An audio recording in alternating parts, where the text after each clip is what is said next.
Hello everyone, good morning. How are you guys? I hope all are good. तो यहाँ मेरी morning हो गई थी 4 o'clock पे।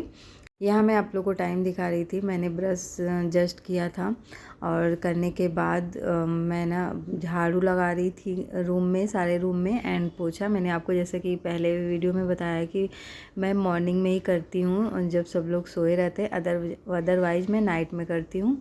तो इस वजह से मैंने जैसे पूरे रूम में झाड़ू पोछा लगाया और पोछा लगाने जब जा रही तो मैंने देखा कि बाहर बालकनी से बहुत तेज़ तेज़ आवाज़ आ रही थी। फिर मैंने ओपन करके देखा तो बहुत तेज़ आंधी आई हुई थी, पूरा मेरा बालकनी जो है ना गंदा हो गया। फिर मैंने सोचा कि अभी धुलने का कोई फ़ायदा नहीं है क्योंकि बारिश भी होने लगी थी। तो मैंने सोचा कि चलो पूरा रूम तो क्लीन हो चुका है, बालकनी को रहने देती हूँ, अभी कर लेती हूँ पढ़ाई। उसके बाद जब मैं स्टडी अपना जो फर्स्ट स्लॉट है कंप्लीट करने के बाद फिर मैं जो है बालकनी वगैरह क्लीन करूँगी। तो यहाँ पे मैं आ गई थी पढ़ने के लिए और आज मौसम तो काफ़ी अच्छा था और बाहर बारिश हो रही थी और मैं यहाँ पे पढ़ाई कर रही थी। और मुझे ना चूँकि वेदर जो है चेंज है, ठंड, तो मुझे ठंड लग रही थी तो मैंने लोअर भी ना ठंड वाले ही पहन रखे हैं। अभी मैंने चेंज नहीं किए, जब आयु को स्कूल छोड़ने जाऊँगी तब मैं जीन्स वगैरह पहनूँगी। तो अभी मुझे गर्मी नहीं लग रही थी तो मैंने इस वजह से यही पहन रखा था और मैं अभी कर रही हूँ पढ़ाई।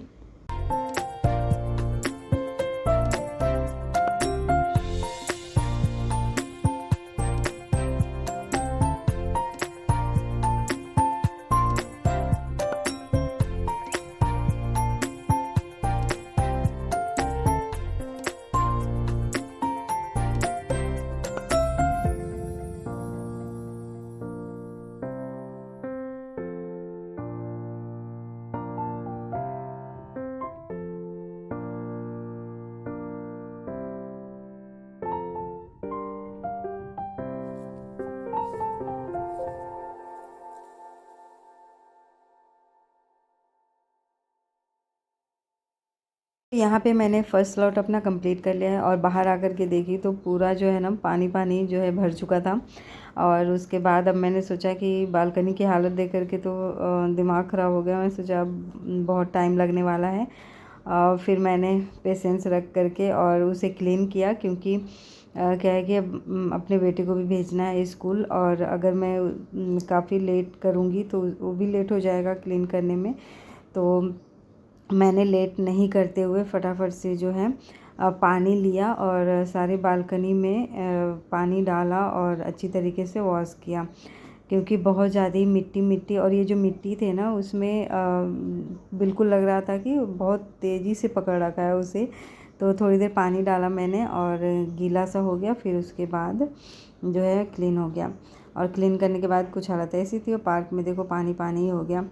अब फटाफट से फिर मैंने आयु के लिए ब्रेकफास्ट वगैरह रेडी किया और हम लोग स्कूल जाने लग गए थे उसको लेकर के। बिकॉज एक तो बारिश थी, ऊपर से जो है थोड़ी बहुत मैं लेट भी हो गई थी जो है बालकनी वगैरह क्लीन करने में। और इस चक्कर में उसका जो ब्रेकफास्ट है मैंने थोड़ा लेट से बनाया और मैंने बोला कि चलो फटाफट से जो है गाड़ी से ही चलते हैं। बिकॉज बारिश हो रही थी तो बाइक से जा नहीं सकते थे और पैदल भी जाने लायक बिल्कुल भी नहीं था क्योंकि आप देख सकते हैं पूरे रोड पे भी पानी पानी था। बट हाँ, कोई ऑप्शन नहीं होता तो जाते ही। तो यहाँ पे एग्ज़ाम था इस वजह से जाना भी ज़रूरी था, नहीं होता तो नहीं लेकर के जाती। और मैंने सोचा कि कोई नहीं होगा स्कूल में, बट जब मैं गई ना तो मोस्टली बच्चे आए हुए थे। आई थिंक 1 या 2 ऐसे होंगे जो नहीं आए होंगे, अदरवाइज़ सारे लोग आए थे। तो यहाँ पे आने के बाद नीचे तो काफ़ी ठंडी हवा लग रही थी। मैंने आयु को बोला कि फुल स्लीव वाले कपड़े पहना देती हूँ, बट उसने बोला कि नहीं मम्मा मुझे यही पहन के जाना है। फिर मैंने भी सोचा कि माइट भी आफ्टरनून में अगर धूप हो गई तो गर्मी लगेगी उसे, तो मैंने वही पहनाए थे। फिर नीचे आकर के बोला था मम्मी ठंडी लग रही है।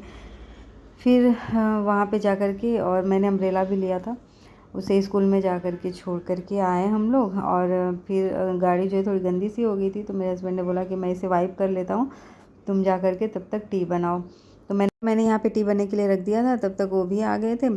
फिर उन्होंने अपने तरीके से भी बनाना स्टार्ट कर दिया था तो मैंने बोला ठीक है आप बनाओ। उसके बाद मैं यहाँ पे राइस बना रही हूँ।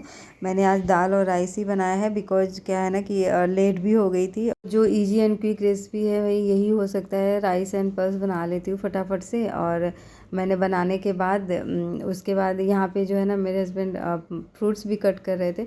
और जब टी बनता है ना तो ये एक दो फ्रूट्स कट करते हैं और ख़ुद भी खाते हैं, मुझे भी खिलाते हैं। मेरी ऐसी हैबिट है ना कि अगर कोई कट करके दे दिया तो ठीक है, अदरवाइज़ मैं काम में ही बिजी रहती हूँ। और बस उसके बाद मन नहीं करता कि कट करके खाओ। कभी कभी तो होता है सलाड्स वगैरह कट कर देती हूँ, बट जो है फ्रूट्स है ना मोस्टली कम ही कट कर पाती हूँ।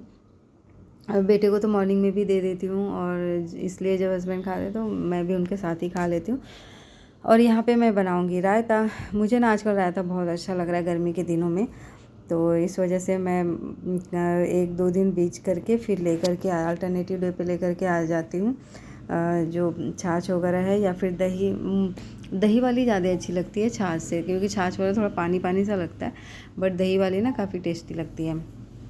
बट मैं कल छाछ लेके आई थी तो उसी से मैं बनाऊँगी बूंदी वाली रायता। तो यहाँ पे दाल चावल एंड बूंदी की रायता है, और यही पैक करके हस्बैंड को दूंगी। तो आफ्टर मैरिज जो है ना स्टडी के साथ साथ सारे काम को मैनेज करना होता है।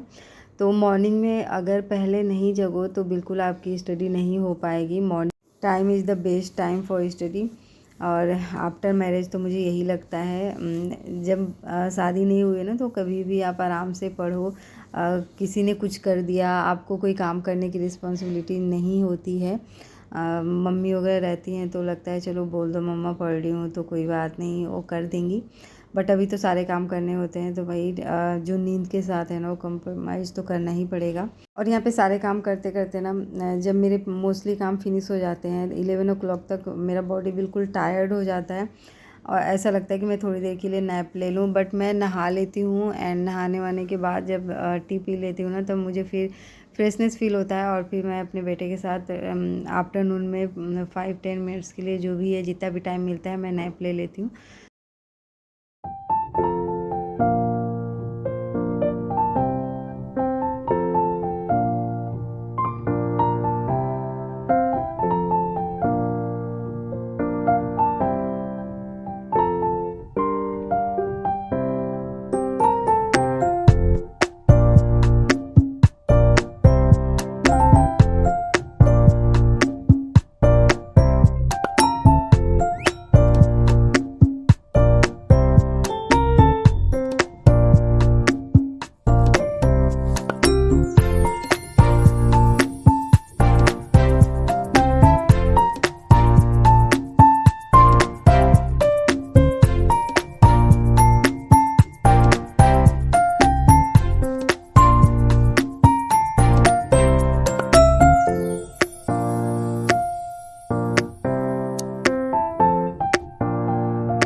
और यहाँ पे जो है मैंने रायते में छौंक लगा दी है, और जो दाल है उसे भी फ्राई कर दिया है।